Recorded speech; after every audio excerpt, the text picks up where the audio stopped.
Walay, a Karachi-based group known for improvisational comedy for the last 6 years, staged a show titled French Toast at French Cultural Centre. Speaking on the occasion, President Alliance Francaise Veena Shah introduced the troupe. Walay, they are a bilingual comedy collective performing improvisational comedy and actively entertaining audiences since 2012. Walay stage shows over 150 times in a number of cities.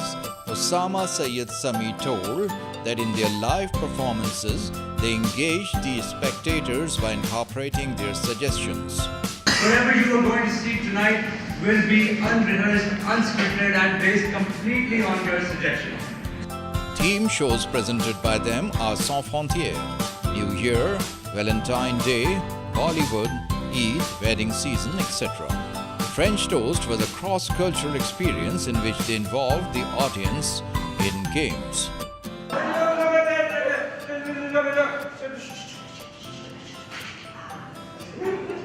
But you should